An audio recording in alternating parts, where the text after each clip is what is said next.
Sarudin Izzuan daripada Kesatria. Ya tuan. Sebuah harga B, maknanya dia punya lebih dari 20K. 20 ke 50 lah, betul? Cara skor sukses. Majlis dia adalah majlis pada tahun lepas, contohnya di US yang berharga 25K contohnya. Tapi benda ni diuruskan oleh universiti yang jadi tuan. Macam mana tu tuan? Kita buat perkhidmatan apa? Apa bekalan ke perkhidmatan ke apa? Dia apa dia? Makanan. Makanan dan penginapan.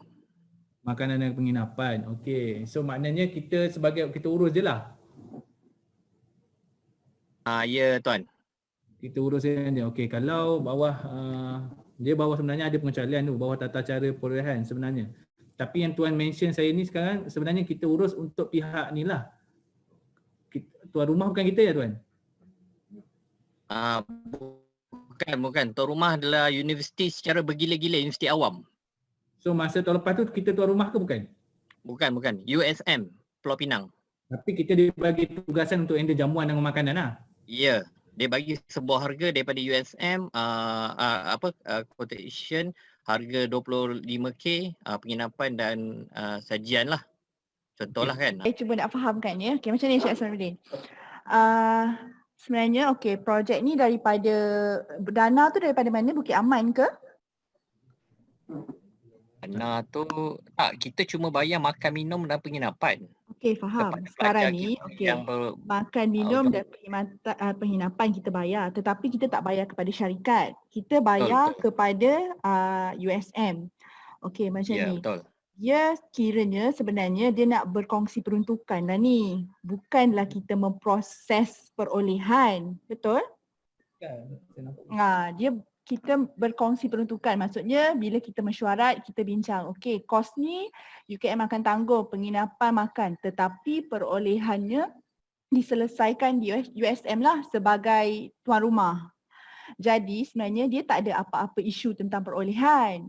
Kita cuma membuat pindahan peruntukan berdasarkan apa yang dipersetujui dalam mesyuarat lah. Jadi dia tidak ada kena-mengena dengan pelawaan atau apa, sebab kita tak membayar kepada syarikat. Kita membayar kepada universiti lain disebabkan kita berkongsi kos tu lah. Jadi dia tak ada isu untuk buat pelawaan atau kalau dia lebih 25,000 ke apa ke, sebab kita tak ada buat proses perolehan tu. Proses perolehan itu dibuat oleh USM.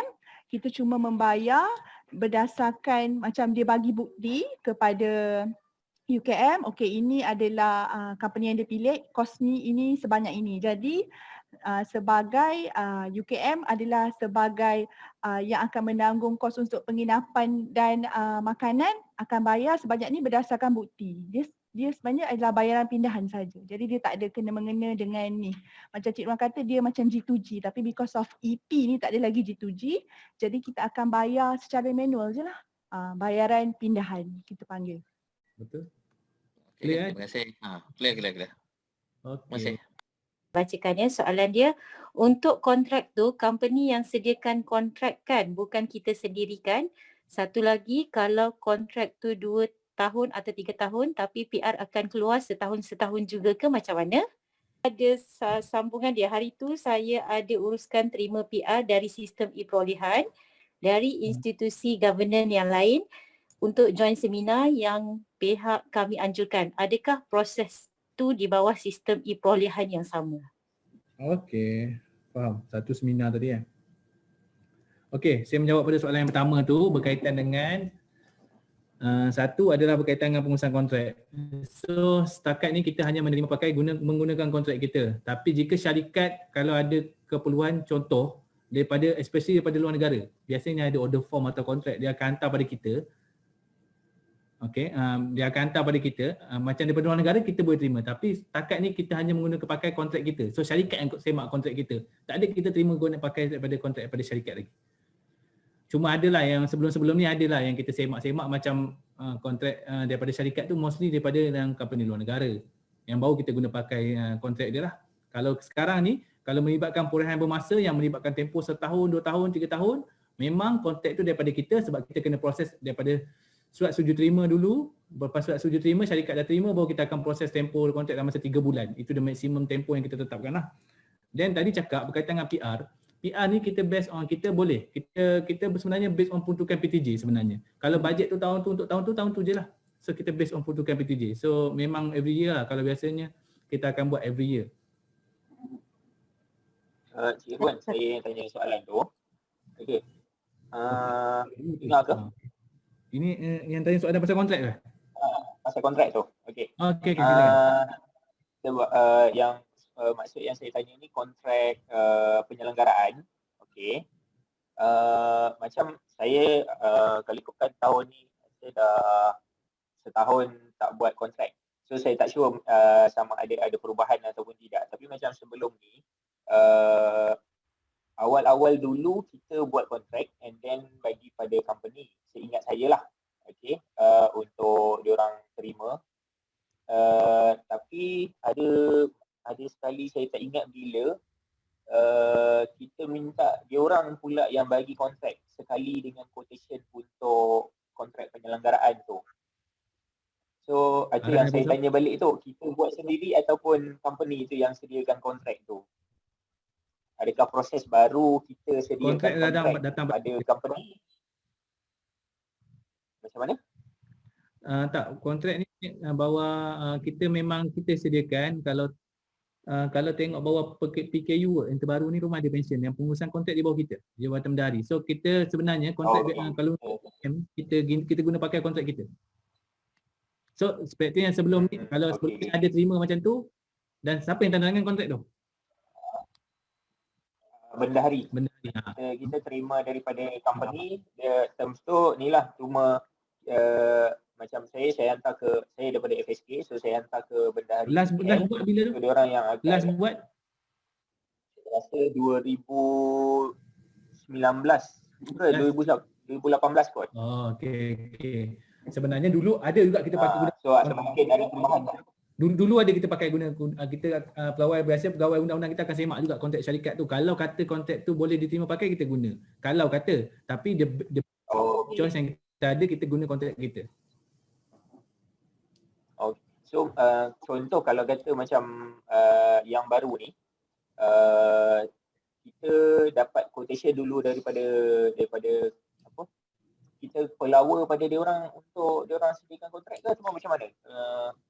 So saya kena mohon daripada Bendahari atau ini penyelenggaraan tadi ya? Penyelenggaraan. Saya kena request buat kontrak dulu baru pelawa lah kan maksudnya. Tuan, masa tuan buat proses perolehan tu sebenarnya dah ada kat situ, kita dah tambah status dia. Masa sebenarnya sekarang ni kita sekarang kita dah tambah baik, sebenarnya kita ada buat, masa kita buat perolehan tu kita boleh pilih perolehan bermasa atau bukan bermasa. Kalau perolehan bermasa ada kontrak. So masa pelawaan tu sama, proses pelawaan tu sama, kita masukkan permintaan, tengok cek bajet dulu, lepas tu kita akan masukkan maklumat perolehan, lepas tu masukkan spesifikasi dan pelawak macam biasa, dan nanti at the end akan ada satu BBP. Okey, masa last kali tu kita boleh pilih perolehan bermasa atau perolehan bukan bermasa. So kalau bermasa, kita kontrak. So dalam proses tu dah ada sebenarnya. Okey, faham. Cik Khalid dah pernah try tak EP? Belum lagi. Try Cik Khalid, baik. Seminar tadi, yang saya nak mention pasal seminar. Okey, seminar tu macam ni. Okey, kebanyakan sekarang PTJ penjanaan diorang akan buat seminar. So akan ada penyertaan daripada agensi-agensi kerajaan, betul tak? Contoh kementerian ke apalah. So bawah KDN ke apa semua dia akan join kita. So sebab tu saya cakap tadi ada dua perolehan. Kalau kita berdaftar dengan kita pun berdaftar dengan perolehan kerajaan dengan konsep G2G, di mana segala pembayaran duit seminar tu akan melalui sistem tu sebenarnya. Sebab tu kalau dalam masa saya jaga hasil dulu, dalam konteks penerimaan, saya kata ada satu penerimaan melalui tunai, ada penerimaan melalui transfer telegrafik, transfer yang biasa, dan sekarang ni kerajaan pun dah praktis penerimaan melalui e-perolehan. Maknanya kerajaan transfer duit melalui sistem e-perolehan. Itu yang saya cakap tadi, kita ada berdaftar dengan e-perolehan kerajaan. So maknanya dia diuruskan oleh bahagian hasil, sebab tu melibatkan duit masuk pada kita. So proses tu memang fully diuruskan oleh bahagian hasil lah. Tu soalan siapa dia? Encik Khalid ke? Soalan saya juga. So, berbeza lah dengan sistem ni. So itu yang e-perolehan awal-awal tu, e-perolehan government biasa dan EP at UKM untuk kita punya pula kan. Ya.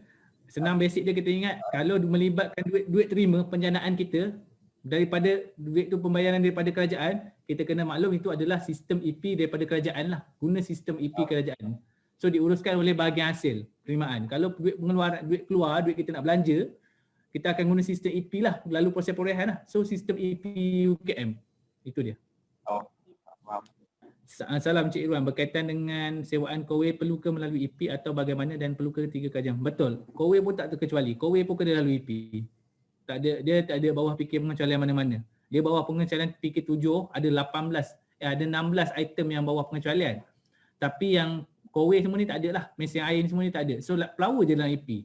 Banyak syarikat. Kalau macam Kowe dia macam Kuko dia ada nama apa, Kuko apa dah. Memang dah berdaftar dengan kita. Kalau Kowe pun ada berdaftar, lepas tu ada lagi satu apa nama dia. Tak ingat lah saya. Adalah. So pembekal-pembekal air ni adalah dalam tu. Tapi macam kita cakap tadi lah, kalau kata betul nak Kowe, kena ada kajian pasaran tu lah. Daripada segi kualiti, macam Puan Syahidah cakap tadi, daripada segi kriteria yang kita nilai, daripada segi mungkin daripada segi ranking, Kowe nombor 1 ke. Macam itulah kajian pasaran. Encik Wan, saya nak tanya, kalau duit geran guna e-perolehan juga ke? Jika ya, adakah kita projek yang perlu luluskan mesahkan pelawaan sebab harga dalam perolehan atau penurunan saja? Betul, kalau duit research pun menggunakan e-perolehan, semua pulang wang. Sebenarnya kita dah minta kerjasama dengan unit KRIM untuk kita dapatkan semua ID ketua projek. So maknanya setiap ketua projek akan ada ID untuk meluluskan dalam sistem ni.